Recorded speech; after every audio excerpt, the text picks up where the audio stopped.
YCP అధినేత మాజీ ముఖ్యమంత్రి జగన్మోహన్ రెడ్డి ఏంటో ఈ మధ్య వరద బాధితుల్ని పరామర్శించడానికి జనాల్లోకి వస్తూ ఉన్నారు. 2019 నుంచి 2024 మధ్య కాలంలో దాదాపు 60 నెలల పాటు 5 ఏళ్ల పాటు ఆయన జనాల్లోకి వచ్చిందే చాలా తక్కువ. వచ్చినప్పుడు కూడా పరదాలు కట్టుకుని అంటే పోలీసుల సెక్యూరిటీతో పైన విమానాలు వెళుతుంటే కింద చెట్లను నరికేసి లేకపోతే కింద ట్రాఫిక్ని ఆపేసి ప్రజలు చాలా ఇబ్బంది పడేలా, వాహనదారులు చాలా ఇబ్బంది పడేలా చేశారు. ఈయన పరదాల ముఖ్యమంత్రి అని చెప్పి ప్రతిపక్షాలు, అంటే అప్పటి ప్రతిపక్షాలు చంద్రబాబు నాయుడు కానీ పవన్ కళ్యాణ్ కానీ విమర్శించిన పరిస్థితి. మరి ఇప్పుడు జగన్మోహన్ రెడ్డి జనాల్లోకి వస్తూ ఉన్నారు. 5 ఏళ్ల కాలంలో ఎప్పుడు కూడా ప్రెస్ మీట్ పెట్టలేదు, కానీ ఇప్పుడు ప్రెస్ మీట్ పెడుతూ ఉన్నారు. బురదలోకి దిగారు, మోకాల్లోతు నీటిలో ఆయన బాధితుల్ని పరామర్శిస్తూ ఉన్నారు. ఎందుకు ఈ మార్పు వచ్చింది జగన్మోహన్ రెడ్డిలో అంటే 11 స్థానాలకు పరిమితమైనప్పుడు హిమాలయాలకు పోదాం అనుకున్నాను అని చెప్పినప్పుడు మరి వైసీపీ నేతలే అవాక్కయ్యారట. మరి ఇప్పుడు జనాల్లోకి వచ్చే ప్రయత్నం చేస్తూ ఉన్నారు. వాస్తవానికి ఈ టైంకి జగన్మోహన్ రెడ్డి లండన్లో ఉండాలి ఫ్యామిలీతో, ఆయన వ్యక్తిగత పర్యటన. పాస్పోర్ట్లో వచ్చిన కొన్ని టెక్నికల్ ప్రాబ్లమ్స్ వల్ల ఆయన లండన్ వెళ్ళలేకపోయారు. నిజంగా వరద ఇంత తెలుగు రాష్ట్రాలని ఆంధ్రప్రదేశ్ను కుదిపేస్తున్న సమయంలో ఆయన నిజంగా లండన్ వెళితే అది వేరే సంకేతం వచ్చేది. కానీ పాస్పోర్ట్ ఇష్యూస్ వల్ల ఆయన ఇక్కడ ఉండాల్సి వస్తోంది. ఇవాళ జగన్మోహన్ రెడ్డి పవన్ కళ్యాణ్ ఇలాఖా పిఠాపురంలో పర్యటించబోతూ ఉన్నారు. ఎన్నికలకు ముందు అంటే ఆయన లాస్ట్ ప్రచారం పిఠాపురంలోనే జరిగింది. అప్పట్లో వంగా గీత అప్పటి అభ్యర్థి, వంగా గీతమ్మను గెలిపించుకోండి, మీకు డిప్యూటీ సీఎం చేస్తాను అని కూడా హామీ ఇచ్చిన పరిస్థితి కనిపిస్తోంది. పవన్ కళ్యాణ్ పిఠాపురంలో ఓడించడానికి జగన్మోహన్ రెడ్డి చేసిన ప్లాన్లు అందరికీ తెలిసినవే. మిథున్ రెడ్డిని అక్కడ దింపారు, ద్వారంపూడి చంద్రశేఖర్ రెడ్డి ఒకవైపు, అలాగే ముద్రగడ పద్మనాభాన్ని ప్రయోగించారు, ఇంకా చాలా చాలా ప్రయత్నాలు చేశారు. కానీ పవన్ కళ్యాణ్ భారీ గెలుపును ఎవ్వరూ కూడా ఆపలేకపోయారు. వంగాగీత కూడా చాలా సైలెంట్ అయిపోయారు.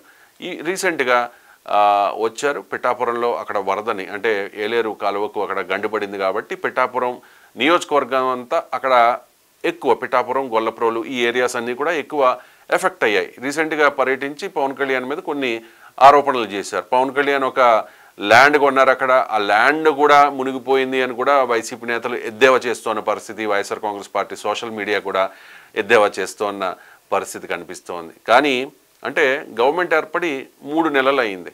ఈ 3 నెలల్లో ఎంతవరకు బాధ్యత వహించాలి అంటే ఇప్పుడు జరిగిన ఈ విపత్తుకు ఈ ప్రభుత్వం ఎంతవరకు బాధ్యత వహించాలి అంటే మరి 5 ఏళ్ల పాటు పాలించిన జగన్మోహన్ రెడ్డి ఎటువంటి చర్యలు తీసుకోలేదు కాబట్టి, బుడమేరు గండి పూడ్చే ప్రయత్నం చేయలేదు కాబట్టి, ఏలేరు అంటే ఎక్కువ వర్షాలు పడితే ఏలేరు వరద రాకుండా చేసే ప్రయత్నాలు ఏమీ చేయలేదు కాబట్టి ఇప్పుడు జరుగుతున్నాయి ఇదంతా అన్నది పవన్ కళ్యాణ్ మాట. చంద్రబాబు నాయుడు కూడా ఇదే మాట చెప్తూ ఉన్నారు. రైట్. ఇక విజయవాడ జగన్మోహన్ రెడ్డి 2 సార్లు వచ్చారు. 2 సార్లు వచ్చినప్పుడు కూడా పరామర్శించారు, ప్రభుత్వం మీద అనేక విమర్శలు చేశారు. కానీ కనీసం హెల్ప్ చేశారా అని చెప్పి బాధితులు క్వశ్చన్ చేస్తున్న పరిస్థితి. జగన్ నువ్వే నా నమ్మకం అని చెప్పి స్టిక్కర్లు అంటించుకున్న, ఇంటికి స్టిక్కర్లు, ఇంటి తలుపుకు స్టిక్కర్లు అంటించుకున్న వాళ్ళకు కూడా వైఎస్ఆర్ కాంగ్రెస్ పార్టీ నాయకుల నుంచి ఎటువంటి సహాయం అందలేదు అనేది ఆ నాయకులే చెప్తూ ఉన్నారు, ఆ ప్రజలే చెప్తూ ఉన్నారు. కానీ కనీసం అక్కడికి వెళ్ళలేని పరిస్థితుల్లో ఉన్న ఎటువంటి హెల్ప్ అందని బాధితులకు జన సైనికులు బాసటగా నిలిచారు. అది జగన్ మనుషులైనా వైసీపీ కార్యకర్తలైనా కూడా ఎక్కడో కూడా వాళ్ళు వివక్ష చూపలేదు.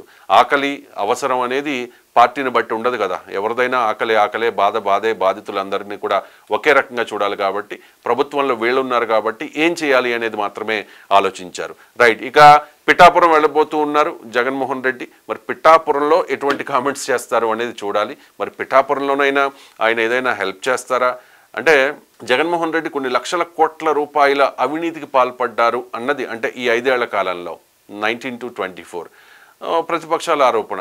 వాస్తవంగా అందరికీ తెలుసు ఒక పార్టీ అధికారంలో ఉంటే ఎంత సంపాదించుకోగలుగుతుంది అనేది. ఇవన్నీ కొన్ని ఓపెన్గా మాట్లాడుకోవాలి.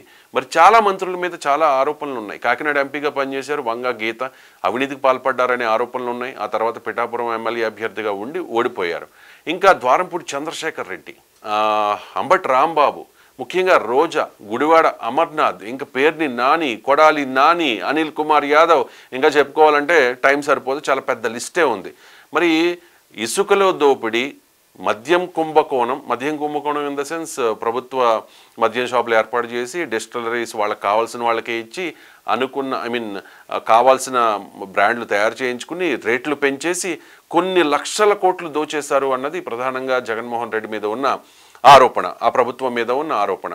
అంటే వాళ్ళు దోచుకున్నారు కదా ఇప్పుడు ఇవ్వాలి అని అనను, కానీ మరి అందరూ మీకు తెలుసు కదా, జగన్మోహన్ రెడ్డి గోల్డెన్ స్పూన్తో పుట్టిన వ్యక్తి. రాజశేఖర రెడ్డి గారు ముఖ్యమంత్రి కాకముందే వాళ్లకు 100 కోట్ల రూపాయల ఆస్తులు ఉన్నాయి రాజారెడ్డి గారి దగ్గర నుంచి కూడా. ఆ తర్వాత ముఖ్యమంత్రి అయ్యారు వైఎస్ఆర్, ఆ తర్వాత జగన్మోహన్ రెడ్డి ముఖ్యమంత్రి అయ్యారు. కనీసం 1 కోటి రూపాయలైనా ఇవ్వలేరా అని చెప్పి అడుగుతూ ఉన్నారు. వాస్తవానికి జగన్మోహన్ రెడ్డి 1 కోటి రూపాయలు ప్రకటించారు వరద బాధితులకి. అది సీఎం రిలీఫ్ ఫండ్కి ఇస్తానా, లేకపోతే బాధితులకు డైరెక్ట్గా ఇస్తానా, లేకపోతే పార్టీ తరపున ఇస్తానా, ఏమీ కూడా క్లారిటీ ఇవ్వలేదు. పవన్ కళ్యాణ్ 6 కోట్లు ఇచ్చారు. 6 కోట్లు, చిరంజీవి 1 కోటి రూపాయలు, ఇంకా హేమహేమీలు అందరూ కూడా కోటాను కోట్ల రూపాయలు ఇస్తూ ఉంటే 5 ఏళ్ల పాటు పరిపాలించి ఎన్నో వేల లక్షల కోట్ల అవినీతికి పాల్పడ్డారనే ఆరోపణలున్న మరి జగన్ ప్రభుత్వం జగన్మోహన్ రెడ్డి కనీసం 1 కోటి రూపాయలు కూడా ఇవ్వలేరా అని చాలామంది విమర్శిస్తున్న పరిస్థితి. సో పిఠాపురంలో ఈ 1 కోటి రూపాయల గురించి పవన్ కళ్యాణ్ ఏదైనా అనౌన్స్ చేస్తారా చూడాలి. పవన్ కళ్యాణ్ ఓడించడానికి పిఠాపురంలో వైఎస్ఆర్ కాంగ్రెస్ పార్టీ పెట్టిన ఖర్చు అక్షరాల 200 కోట్లు. ఇది ఆ పార్టీ నాయకులే, ప్రతిపక్ష నాయకులే చెప్తూ ఉన్నారు. ఎంతలా అంటే అందరికీ తెలుసు. అలాంటి పిఠాపురంలో జగన్మోహన్ రెడ్డి పర్యటన ఏంటి అంటే, పిఠాపురం అంటే పవన్ కళ్యాణ్ ఇలాఖా. వైఎస్ఆర్ కాంగ్రెస్ పార్టీ ఓటమి పాలైన తర్వాత పిఠాపురంలో అసలు వైసీపీ ఉందా లేదా అనే చర్చ జరుగుతోంది. ఎందుకంటే పవన్ కళ్యాణ్ పిఠాపురం ఎమ్మెల్యే మాత్రమే కాదు, డిప్యూటీ సీఎం, దాంతోపాటు పంచాయతీరాజ్, గ్రామీణాభివృద్ధి, గ్రామీణ నీటి సరఫరా, పర్యావరణం, అటవీ, సైన్స్ అండ్ టెక్నాలజీ ఇలాంటి 6 కీలక శాఖలకు మంత్రిగా ఆయన ఉన్నారు. కాబట్టి చాలామంది ఆల్మోస్ట్ పిఠాపురంలో వైసీపీ క్లోజ్ అయిపోతున్న పరిస్థితి. వంగా గీత కూడా పార్టీ మారిపోతారా అనే చర్చ కూడా జరిగింది. కానీ ప్రస్తుతానికైతే ఎటువంటి నిర్ణయం వంగా గీత తీసుకోలేదు. వంగా గీత జనసేనలోకి వస్తారనే ప్రచారం అప్పట్లో జరిగిన పరిస్థితి కనిపిస్తోంది. సో చూద్దాం మరి పిఠాపురంలో జగన్మోహన్ రెడ్డి ఏం ప్రకటిస్తారు, ఎటువంటి విమర్శలు చేస్తారు అని చెప్పి.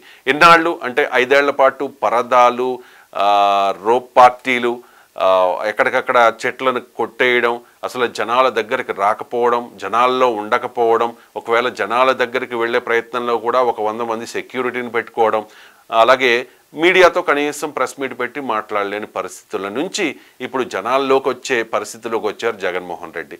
మరి పవన్ కళ్యాణ్ని ఉద్దేశించి జగన్మోహన్ రెడ్డి ఏదైనా వ్యాఖ్యలు చేస్తారా ఏంటి అనేది చూడాలి. ఇప్పటికే వంగా గీత కొన్ని కామెంట్స్ చేశారు. అలాగే రోజా విహారయాత్రలు కంప్లీట్ చేసుకుని వచ్చిన తర్వాత మరి అవగాహన ఉండి చేశారో లేదో కానీ అసలు ప్రభుత్వం ఏం చేస్తోంది, అసలు ప్రభుత్వం ఉందా లేదా, పవన్ కళ్యాణ్ ఎక్కడ ఉన్నారు, మంత్రులందరూ విహారయాత్రలకు వెళుతూ ఉన్నారు, చంద్రబాబు నాయుడు వెళ్ళడం లేదు అని చెప్పారు. చంద్రబాబు నాయుడు గారు అప్పటికే 7-8 రోజులుగా అక్కడే కలెక్టరేట్లోనే సీఎంఓని ఏర్పాటు చేసుకొని ఆ బస్సులోనే నిద్ర అన్నీ అక్కడే, అలాంటి పరిస్థితి. సో ఇలాంటి వేగ్గా కొన్ని ఆరోపణలు చేస్తూ ఉన్నారు. ఈ ఆరోపణలు జనం అయితే హర్షించరు. కష్టాల్లో ఉన్న వాళ్ళని మానవతా దృక్పథంతో ఆదుకోవాలి. ప్రతిపక్ష పార్టీ ప్రజాస్వామ్యంలో ప్రతిపక్షాలతో కూడా చాలా కీలక పాత్ర. మరి అలాంటి ప్రతిపక్ష పార్టీ కనీసం ప్రజలకు ఏం చేసింది ఇంత కష్టం వస్తుంటే అని చెప్పి ప్రజలే అనుకుంటున్నారు. అధికార పార్టీ నాయకులు ఆరోపణలు చేయడం కాదు. సో ఏం చేయాలి ప్రజలకు ఇటువంటి అని. అండ్ ఇంకొకటి, ప్రతిపక్ష హోదా కావాలంటూ ఉన్నారు, ఇంకా సెక్యూరిటీ పెంచాలంటూ ఉన్నారు. నా సెక్యూరిటీ, నా హోదా అని అడుగుతూ ఉన్నారు. కానీ మరి ప్రజలకి ఏంటి అని చెప్పి చూద్దాం. 1 కోటి రూపాయలు ప్రకటించారు. 1 కోటి రూపాయల కంటే ఎక్కువ ప్రకటిస్తారా, లేకపోతే ఆ కోటైనా ఇస్తారా లేదా, మరి పవన్ కళ్యాణ్ ఉద్దేశించి పిఠాపురంలో జగన్మోహన్ రెడ్డి ఎటువంటి వ్యాఖ్యలు చేస్తారు అని చెప్పేసి. పవన్ కళ్యాణ్ ఇలాఖా పిఠాపురంలో జగన్మోహన్ రెడ్డి పర్యటిస్తూ ఉన్నారు. సో ఏంటి, పిఠాపురంలో 2024 ఎన్నికలకు ముందు పిఠాపురంలో చివరిగా ఆయన ప్రచారం చేశారు. వంగా గీత గారిని గెలిపించండి, నా సిస్టర్ లాగా నేను భావిస్తూ ఉన్నాను, డిప్యూటీ సీఎం చేస్తాను అన్నారు. సీన్ కట్ చేస్తే పవన్ కళ్యాణ్ భారీ మెజారిటీతో గెలిచారు, డిప్యూటీ సీఎం కూడా అయిన పరిస్థితి. సో పిఠాపురంలో జగన్మోహన్ రెడ్డి పర్యటన ఉద్దేశం ఏంటి, ఆ పర్యటన సందర్భంగా ప్రభుత్వం మీద ఎస్పెషల్లీ పవన్ కళ్యాణ్ మీద ఏమైనా విమర్శలు చేస్తారా, పవన్ కళ్యాణ్ పేరెత్తడానికి ఇష్టపడని దత్తపుత్రుడు అంటూ కామెంట్ చేసిన జగన్మోహన్ రెడ్డి మరి పిఠాపురంలో పవన్ కళ్యాణ్ పేరెత్తుతారా? మరి ₹1 ఇప్పుడు ప్రకటించారు, ఆ ₹1 ఇస్తారా, అంతకంటే ఎక్కువ ఇస్తారా, ఇస్తే ఎవరికి ఇస్తారు? ఇప్పటికే ఆ 1 అనౌన్స్ చేశాడు కానీ ఇవ్వట్లేదు అని చెప్పి జన సైనికులు ట్రోల్ చేస్తున్న పరిస్థితి. సో జనసేన పార్టీ అధికార ప్రతినిధి, ఆ పార్టీ వీర మహిళ, ఫైర్ బ్రాండ్ రాయపాటి అరుణ్ గారు ఫోన్ లైన్లో మనతో డైరెక్ట్గా కాంటాక్ట్ అయ్యారు. రాయపాటి అరుణ్ గారు నమస్కారం. నమస్తే సార్. ఏంటి ఈరోజు జగన్మోహన్ రెడ్డి గారు పిఠాపురంలో పర్యటిస్తున్నారండి? 5 ఏళ్ల పాటు చూసాం కదా, కనీసం జనాల్లోకి రాలేదు, వచ్చిన పరదాలు, రోప్ పార్టీలు, పైన హెలికాప్టరు, కింద చెట్లను కొట్టేయడం, ట్రాఫిక్ ఆంక్షలు పెట్టడం, రకరకాలు, 1 కాదు 2 కాదు చెప్పాలంటే చాలా ఉన్నాయి. సో ఏంటి జనాల్లోకి వస్తూ ఉన్నారు జగన్మోహన్ రెడ్డి, అందులోనూ మీ అధినేత మన డిప్యూటీ సీఎం పవన్ కళ్యాణ్ గారి ఇలాఖాలో అడుగు పెడుతూ ఉన్నారు ఈరోజు, ఏంటి మీ కామెంట్? ఈ నాయకులు అనే వాళ్ళు ఏ ఏరియాలకైనా వెళ్ళొచ్చు, ప్రజలు బాధల్లో ఉంటే ఎక్కడైనా పరామర్శించవచ్చు. దానిలో భాగంగానే గతంలో ప్రతిపక్షం కూడా మేము లేకపోయినప్పటికీ కూడా పెద్ద ఎత్తున ప్రజలకు ఎక్కడ సమస్య ఉంటే రాష్ట్ర వ్యాప్తంగా అక్కడికి వెళ్ళాము. అందులో భాగంగానే జగన్మోహన్ రెడ్డి కడప డిస్టిక్ లో కూడా రైతు భరోసా సభ ఏర్పాటు చేసి అక్కడ ఉన్నటువంటి మరణించిన రైతుల కుటుంబాలకు పవన్ కళ్యాణ్ గారు ఆయన సొంత డబ్బులు ఇవ్వడం జరిగింది జగన్మోహన్ రెడ్డి ఇలాకాలో. ఇవాళ పిఠాపురం పవన్ కళ్యాణ్ గారు ఎమ్మెల్యేగా గెలిపించినటువంటి పిఠాపురం నియోజకవర్గానికి ఈరోజు జగన్మోహన్ రెడ్డి గారు వెళుతున్నారు అంటే, గతంలో జగన్మోహన్ రెడ్డి గారి ఇలాకాలోకి పవన్ కళ్యాణ్ గారు వెళ్ళినప్పుడు ఎలాంటి సహాయం అయితే అక్కడ ఉన్నటువంటి బాధితులకు అందించారో, ఇవాళ పిఠాపురంలో బాధితులుగా ఉన్న వాళ్లకు కూడా జగన్మోహన్ రెడ్డి గారి నుంచి అలాంటి సహకారము సహాయము అందించాలని మేము కోరుకుంటున్నాం. ఊరికే వెళ్ళి అక్కడికి వెళ్ళి కూడా మళ్ళా చంద్రబాబు నాయుడు గారి మీద, పవన్ కళ్యాణ్ గారి మీద, ఎన్డీఏ కూటమి మీద బురద జల్లేసి వస్తే ఆ బురదని ఆల్రెడీ వరద వల్ల వచ్చిన బురదను కడుక్కోవడానికి జనం ఇబ్బంది పడుతుంటే ఈ బురదను కడుక్కోవడానికి ఇంకా ఇబ్బంది పడతారు తప్ప ఉపయోగం ఏమీ లేదు. ఉత్తుత్తి మాటలతో ఉపయోగం లేదు.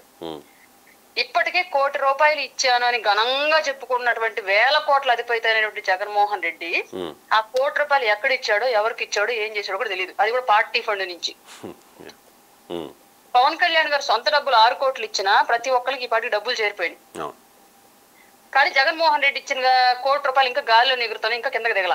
అదే ఎవరికి ఇస్తారో చెప్పలేదు. సీఎం రిలీఫ్ ఫండ్ కి ఇస్తారా? గాలిలో ఎగురుతున్నాయి, ₹1 గాలిలో ఎగురుతున్నాయి, ఇంకా ఎక్కడ ల్యాండ్ అవుతాయి తెలియలా. ఇవాళ పిఠాపురంలో అయినా ల్యాండ్ అవుతాయా? జగన్మోహన్ రెడ్డి గారితో పాటు ₹1 మూట ఏమన్నా పిఠాపురంలో ల్యాండ్ అయితా?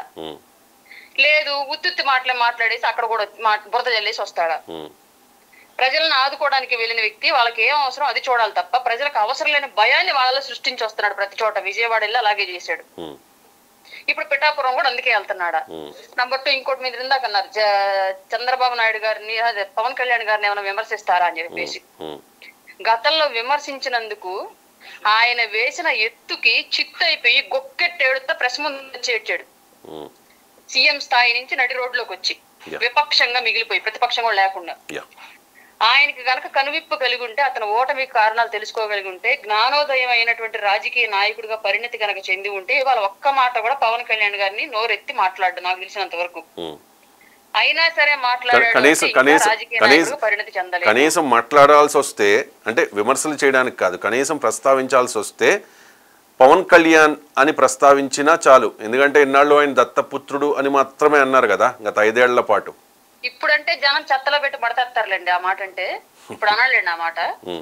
కానీ రాజకీయంగా విమర్శ చేస్తే మేము తీసుకుంటాం సార్, తప్పులేదు. ఇప్పుడు ఒక ఏరియా ఎఫెక్టెడ్ అయినప్పుడు అక్కడికి వెళ్ళిన నాయకుడు ఎవడైనా సరే అక్కడ అధికారంలో ఉన్న వాళ్ళని విమర్శిస్తారు. అది రాజకీయం యొక్క ధర్మం.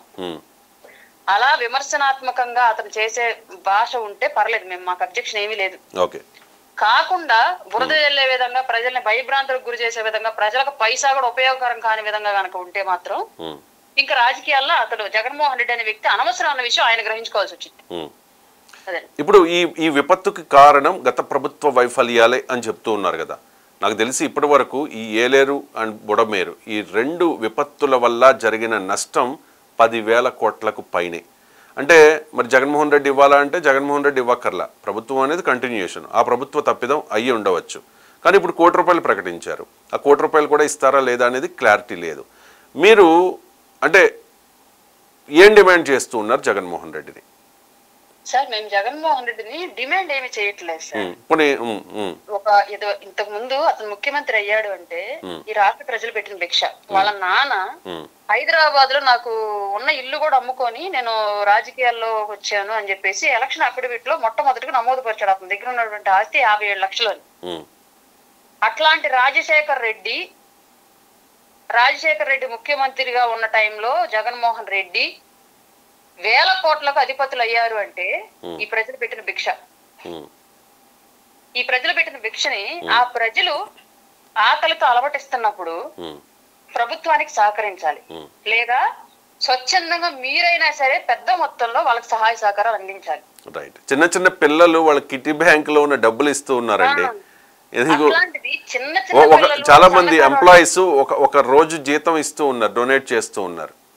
సార్ ఎవరి దాకా ఎందుకు సార్, అతి సామాన్యురాల్ని, బిలో మిడిల్ క్లాస్, పావర్టీ దగ్గరగా ఉన్న వ్యక్తిని నేనే నిత్యావసరాలు పంచడానికి వెళ్తే ₹1,00,000 ఖర్చు అయినాయి సార్. అప్పు చేసి మరి తీసుకెళ్ళాను, నేను ఏదో ఒకటి చెయ్యాలి వాళ్ళకి అని. అట్లాంటి నేనే అంతదా వెళ్తే నాకు పవన్ కళ్యాణ్ గారి పిలుపు మేరకు అప్పు చేసి మరి వెళ్ళి సహాయం చేసి వస్తే 1,000 కోట్లు ఉన్నాయి, నువ్వు ఎంత చేయాలి సార్? నీ వెనకాల పవన్ కళ్యాణ్ చంద్రబాబు నాయుడు గారిని అసెంబ్లీలో సవాల్ చేశాడు సార్, ఒకసారి గుర్తుందో లేదా మీకు? మాకు గుర్తుంది. ఇంకా 150 మంది మేము కన్నెర్ర చేస్తే నువ్వు అసెంబ్లీలో ఉండగలవా అని ముఖ్యమంత్రి, ఇప్పుడున్నటువంటి ముఖ్యమంత్రి గారిని గత ముఖ్యమంత్రి గారు అసెంబ్లీలో ఛాలెంజ్ చేశాడు, వార్నింగ్ ఇచ్చాడు. ఇవాళ అదే జగన్మోహన్ రెడ్డిని అడుగుతున్నాను, ఆ రోజు చిటికేసిన 150 మంది ఈ రోజు చిటికేసి వరద బాధితులను ఆదుకోగలరా? ఆ రోజు ప్రజల సొమ్ము తిని మీరు అసెంబ్లీలో కూర్చొని నిద్రలో పోయిన మీ నాయకత్వం అంతా ఇవాళ నిద్రపోవడానికి కూడా కడుపులో పేగులు ఆకలితో అలమటిస్తూ ఉంటే కంటి మీద కునుకు లేకుండా బాధపడుతున్నటువంటి బెజవాడ వాసుల్ని మీ 151 మంది ఆదుకోగలరా? ప్రభుత్వానికి అదే చంద్రబాబు నాయుడు గారికి చిటికేసి వాళ్ళు చెప్పగలరా, ఇదిగో నా 150 మంది ఇంత ఫండ్ ఇస్తున్నాం గవర్నమెంట్ కి, నువ్వు చేయలేకపోయో నేను చేస్తున్నా అని ఇవాళ చిటికేసి ఛాలెంజ్ చేయగలరా? Valid demand. ఎందుకంటే ప్రభుత్వం ఏం చేయాలో అంత చేస్తుంది, దానికి మించి జన సైనికులు ఎంత చేస్తూ ఉన్నారు. దాని తర్వాత టీడీపీ నాయకులు చాలామంది సపోర్ట్ చేశారు. కూటమి రావాలి ఆంధ్రప్రదేశ్లో, ఈ జగన్ అనే నియంత పోవాలి అని కోరుకున్న వాళ్ళందరూ కూడా ఇప్పుడు వరద బాధితులకు బాసటగా నిలుస్తూ ఉన్నారు. మీరు చెప్పింది కరెక్ట్ పాయింట్. 175 మంది మేము సింగిల్గా పోటీ చేస్తున్నాం అని చెప్పి ఓపెన్గా మాట్లాడుకోవాలంటే ఒక్కొక్క నియోజకవర్గంలో 25 నుంచి 50 కోట్లు కదా. ఇప్పుడు ఆ పోటీ చేసిన వాళ్ళు ఎమ్మెల్సీలు, రాజ్యసభ సభ్యులు, ఇంక్లూడింగ్ జగన్మోహన్ రెడ్డి, వీళ్ళంతా కలిసి కూర్చున్నా జస్ట్ వాళ్ళు ఇవ్వాలి అనుకుంటే ఒక 100 కోట్ల రూపాయలు ఇవ్వడం అనేది చాలా చిన్న విషయం వాళ్ళకి. కానీ కోటి ప్రకటించారా, కోటి కూడా ఇవ్వట్లా. ఇప్పుడు నేను ఒకటే అడుగుతున్నానండి జగన్మోహన్ రెడ్డి గారు, ఆ రోజు అసెంబ్లీలో చంద్రబాబు నాయుడు గారిని చూసి చిటికేసిన నువ్వు నీ 150 మంది ఈ రోజు చిటికేయండి బెజవాడ నాదుకోవడానికి అంటున్నాను. ఈ రోజు కూడా చంద్రబాబు నాయుడు గారికి చిటికేయమని చెప్పండి జగన్మోహన్ రెడ్డిని, కానీ సహాయం అందించి 150 మంది చిటికేయమని చెప్పండి. రైట్ అండి.